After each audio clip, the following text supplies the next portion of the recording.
Thanks. My name is Tim. I'm an alcoholic. Thanks for inviting me today. Very pleased to be here. Um, I'm just an alcoholic in AA. I've got some experience with applying the principles in this chapter. I hope they help. And if they don't, I wouldn't worry about it. It's just my experience. That's all it is. Um, there are lots of interesting aspects to this chapter. Obviously, it's written to wives, fine. But I find it applies in all sorts of other ways. Just with everything else in the program, that the step 9 principles about being tactful and considerate without being servile or scraping are useful in all sorts of human situations. And it's the same with this chapter. So I take things in their original context and I also see how I can apply them in other ways. And one of the things I like is the classification of alcoholics on page 110 or up to 110, 109, 110, where it's got these 4 different types of alcoholics. And I got to AA thinking that I was a type 1 or a type 2. And, I got to AA when I was 21. I'm heading for 50 now. Closer to 50 than 45, let's put it like that. And I thought I was only a little way along the road. But in the 4th type of alcoholic, this is what it says. You may have a husband of whom you completely despair. At the age of 17, 18, people completely despaired of me because of my drinking. So, just taking that line, I was already at stage 4. He has been placed in one institution after another. That didn't happen. But then he is violent or appears definitely insane when drunk. I don't know about anyone else, but it's burned into my memory the look on people's faces, a combination of pity, fear, and incredulity at just how I was. All I had to be was drunk. I didn't even have to be doing anything, but there was something so off about my being that people backed away from me. People crossed to the other side of the road. There was something not right. And people knew when I'd had one drink because my personality was completely different. Sometimes he drinks on the way home from hospital. I've literally done that. Doctors may shake their heads. People have been shaking their heads at me for many years before I got to AA, and I'm ashamed to say for many years after as well. um, I'm an alcoholic who is the type who is hopeless when drunk and hopeless when sober. And then it says, this picture may not be as dark as it looks. Many of our husbands were just as far gone, yet they got well. I think in my case, it's because I was so far gone physically and mentally that I was willing to, I just had no fight left in me in 1993. So when people told me to do things, I just did them. I mean, one example I tell all the time, so if you've heard it before, I'm sorry, but I went on a date when I was 9 months sober. Now, I don't know what you tell your sponsees. In London, they say don't date for a year. Anyway, nine months I went on a date. And it was a disaster. It left me in emotional turmoil. And when I say date, it was a little more than a date. Let's just leave it at that. Emotional turmoil. I've I phoned someone the next day, Maureen, and she patiently listens to the story and says, "Oh, for heaven's sake, tear up the number." So I tore up the number. I just did what I was said. It was one of the best things I've ever done in my life. Now, I have to say the fight came back. It really did. Uh, Years later. But what got me sober was the fact that I was so far gone that there was no fight left in me. The second aspect of this chapter I find immensely useful is all of the mistakes that I mean it's written as if by one of the wives, it's well documented. It was Bill who wrote it, but although it's patronizing maybe to speak on behalf of the wives, you can tell in a sense he was speaking from his experience of dealing with other alcoholics, because my experience over the last 27 years is exactly what he's writing from the point of view of the wife. So there were some alcoholics and some difficult people in my life when I was growing up, and I was certainly very much affected by the untreated Al-Anonism of my mother and other people in my family. But my Al-Anonism really took off. When it really took off was when I was in AA for a while, and most of my time was spent with other alcoholics. If you're not a candidate for Al-Anon by the time you get here, if you have a fully fledged AA program and are surrounded by alcoholics, unless you're super boundaried and well trained, you're probably going to end up like me, making every single mistake with other alcoholics in AA that these alcoholic wives are described as making with their alcoholic husbands. And the context in which this particularly happens, in my experience, is sponsorship. Because in one of the slogans that they used to use a lot when I was new, they don't say it so much now, but they used to say, stick with the winners. So when I was new, I gravitated towards people who were sober a long time and pretty well. I had friends around me that were working hard at the program and were pretty well. So there weren't that many tricky customers. If there was a tricky customer, I tended to give them a wide berth. Now, the alcoholic wife in 1930s America was arguably more tightly bound to the husband than it's easier to get divorced now for all sorts of reasons. They were stuck with these husbands, and these mistakes arose. And I've sponsored several hundred people in AA and other fellowships over the years. And the thing is about sponsoring people is, by the nature of the situation, these are people who aren't very well. If they were well, they wouldn't need to be sponsoring. They'd be sponsoring me. So you've got problem people, fine. In chapter 7, it says like every 3 lines, remember that they're ill, remember that they're ill, remember, it just keeps repeating it in different ways. And rather like with the alcoholic wife, you're kind of stuck. If you're going to do your duty in AA, you're kind of stuck with them. You have to find a way of interacting healthily with people who aren't very well. And there is no other domain of life where I'm exposed to unwellness as regularly and persistently as in sponsorship. And because of that, I developed my own equal and opposite unwellness. And this is the Al-Anonism. One slogan that they use in Al-Anon is that the horns in the head of the alcoholic match the holes in the head of the Al-Anon. So this is not about blame, it's about learning to dance a dysfunctional dance with people who aren't very well and becoming just as dysfunctional yourself. Now, I'm sure all of your sponsees are placid and cooperative, and you yourselves are, totally boundaried and perfectly poised at all times. So I may be speaking to the couple of people in the room who've had trouble with their sponsees over the years. If you're dealing with your sponsees, fine, it's all smooth. Don't need to worry about any of this. If you're as unwell as I've been, this might be of use. One basic point about sponsorship, which lies outside the chapter, is what I'm supposed to do is simply lay out the kit of spiritual tools for them. And if they pick up the tools, fine. If they don't, that's also fine.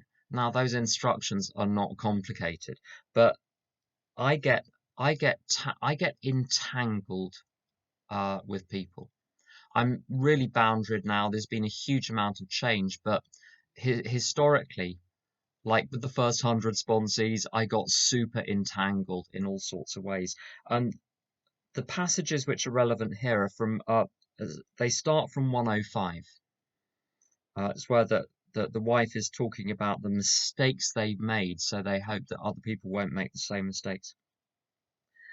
Um, it says we've been unselfish and self-sacrificing. Now we're supposed to be self-sacrificing, um, according to the big book. So on the bottom of 14, top of 15, it says if an alcoholic didn't perfect and enlarge his spiritual life through work and self-sacrifice for others, he couldn't possibly survive the certain trials and low spots ahead.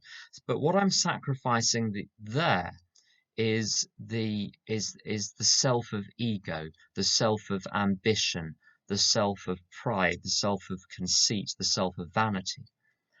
The mistake that I would make is to run around newcomers like I'm serving them, like to be so giving and so unbounded that they're like sitting on top of the throne, and I'm just there with a little pot offering it up to them on the throne. It's very interesting. When I was new, I saw old timers respond to me in very different ways. And initially, there were some old people who were sober a few years who ran around me like headless chickens. Whenever I was upset, they would go to any lengths to help me. And I mean, I wasn't a very nice person. Maybe I'm not a very nice person now, but I certainly wasn't a very nice person then. I loved the power and I loved the control. I loved seeing other people be as it puts it here, selfish and self-sacrificing for me. I love the fact that they put a little timer in there, a little alarm clock on, so that they would call me at 8 a.m. in the morning. I didn't even need to get out of bed. All I had to do was take the call. They were running around me, and I loved it. But when push came to shove, the people I trusted were the people who said, "We're over here. Recovery is over here. If you want to talk to us, come to our meeting. Come for coffee afterwards." Completely different MO. And those were the ones that I trusted because I couldn't manipulate them. I couldn't work my way around them. The people who said, "We have something to offer. If you'd like it, come and get it. If you don't want to come and get it, that's fine." Sometimes I've been so keen to carry the message of recovery to people that I make up for their lack of willingness with like extra super willingness of my own, with lots of encouragement and cajoling and persuading. And it's exactly what the wife does in this chapter. The principle that my sponsor gave me was never be more enthusiastic about your sponsee's recovery than they are about their own recovery. And the principle comes in from from chapter 7. If he is to find God, the desire must come from within. And over the years, about 90, it's different now. I've got a number of sponsees, and basically everyone's working hard. If they don't work hard, it's over. They're going to have to find someone else. But for years, I would spend 90% of my time on the 10% of the sponsees that were showing the least willingness. And people had the ability to drag me into dramas and situations and complex discussions about their personal relationships with a capital R or without a capital R. All sorts of complex questions, and I would get sucked in, and I don't anymore. My deal with sponsees now, and this is going to sound harsh, but there we go. When sponsees call me, my service level agreement with them is if you call me and you don't get through, you send me a little text on WhatsApp and I'll get back to you within 24 hours. Usually a lot quicker, but I aim to get back within 24 hours. So that we're not in a situation where I'm more enthusiastic about their recovery than they are about theirs. If I give you an exercise, you come back to me within 24 hours. If you don't, the deal is off. And if you haven't completed it within 24 hours, I want a little message by 6 p.m. on WhatsApp on the day in question saying why and what progress you have made. Sponsees want me to be available straight away. That's going to work both ways. Then there is parity. Then we're equals in the relationship. And what I found by doing this, especially recently, I've been much tougher on this recently. The people that want to step up to the plate are sliding through the program like a hot knife through butter, and all sorts of, because we're in daily contact, they don't build up psychological blocks against me or against the program, which often would happen before. I find that I get on well with sponsee. They don't call for 3 weeks. The next time they call, there's this weird wall of hostility. I would do this. I would not call a sponsor for weeks and build up these phantasms in my head about what they thought about me. And the next time I called them, I was on the defensive. So I know that other people do the same. I find people sailing through blocks which would have tripped them up before. There's another line. We have prayed, we have begged, we have been patient, we have struck out viciously, we have been hysterical. And this covers lots of mistakes that I've made. I've asked God to help sponsor people, but I've told God they're supposed to get well. You show me how I'm going to do it. And this is all the wrong way round. I don't know if someone is supposed to get well right now. I don't know if they're ready. I don't know if they're willing. All I'm supposed to be going to God for is, what do I say next? What do I do next? This begging business. I've tried to persuade people not to drink. I've tried to persuade people to work the steps. And I don't anymore. I've used this story before, but it's one that stuck in my mind. When I was a few months sober, a few weeks sober, I phoned up this woman, Sue, who's 30 years sober, and said, Sue, I want to drink. And she said, AA's for people that don't want to drink, and she put the phone down. And then I phoned her back and said, Sue, it's me again. I don't want to drink, but I feel tempted. I'm frightened that I'm going to, but I don't want to drink. She said, right, now we're in business.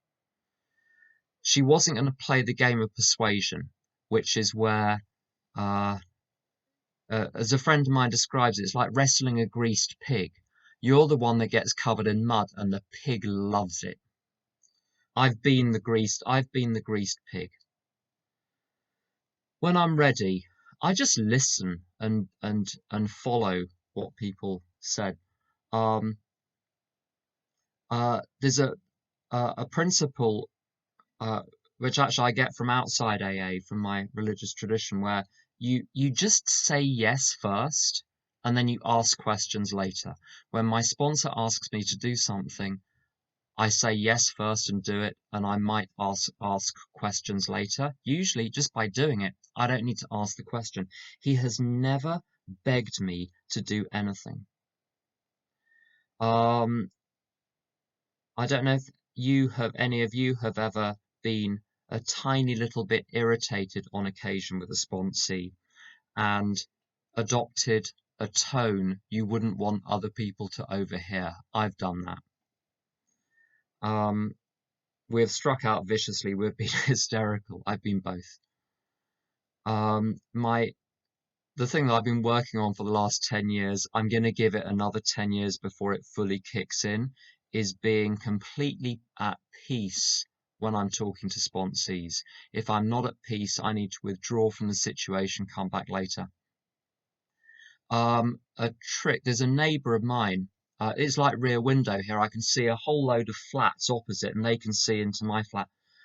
There's a bloke who, when he's on work calls, you can see him pacing round and round and round the room.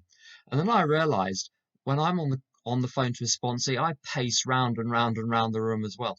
And the more I pace, the more irritated I get. What I've learned to do on phone calls, if I'm going to be of any use, I need to be at peace. I need to be in contact with my higher power. And to do so, I sit down, I relax myself physically, and my whole voice changes. I'm by nature, an incredibly hot-tempered person, and I've needed to work against that. I needed to work against my basic nature, practice the opposite virtue, so that I don't make the mistakes talked about in this book. A couple more points in this chapter.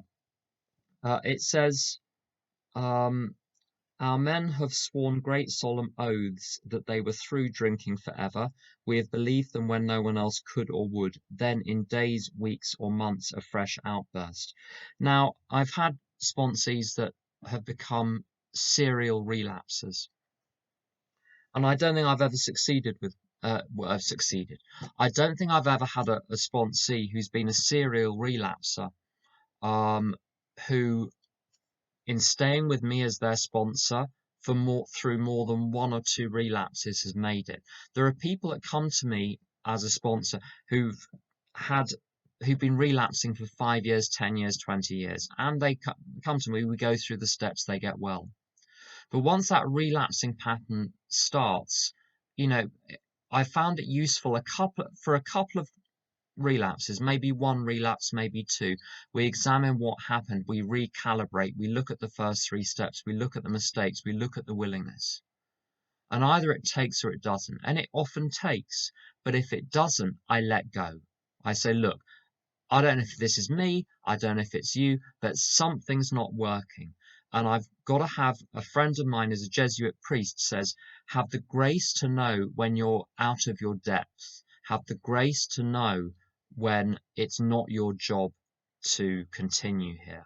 It's just as important for me to learn to say no as it is to say yes. And I help the person find some other good people. And often people struggle with me for too long. I hold on too long. They hold on too long. They get another sponsor. Within 6 months, their life is transformed. How embarrassing. But it's the right thing to do. I let people go if I need to. And also it's the same with, I came to AA a very tricky, manipulative character.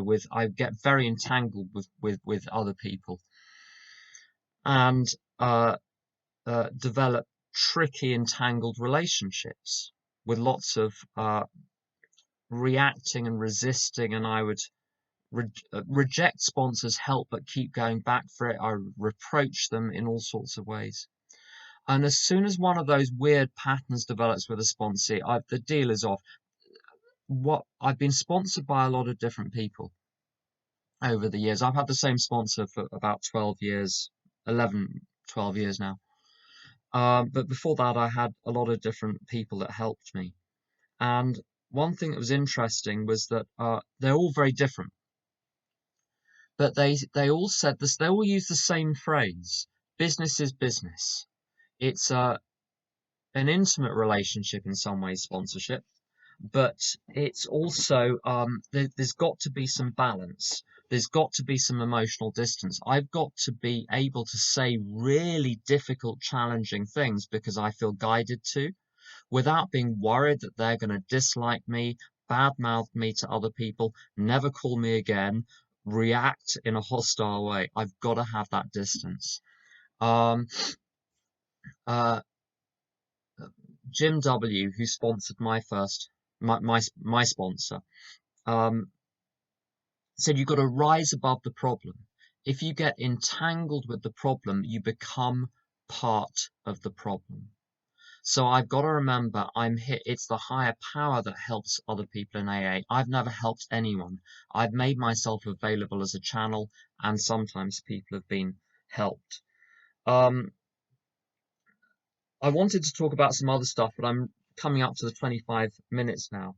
But I've been living with someone for 16 years or so. We've been married a few years. And the principles on pages 111 through to 118 or so provide a sufficient and complete basis for a healthy relationship. I thought I needed to look elsewhere. I didn't. Specifically, bottom of 117, top of 118. And it's basically this: live and let live. Don't argue. Show the other person good qualities in you, and they will be reflected back to you for them. So in any relationship, my job is not to fix, change, or control the other person. My job is to ask my higher power to help me overcome my own character defects. When I do that, everything else sorts itself out. That's all I've got. Thank you for listening.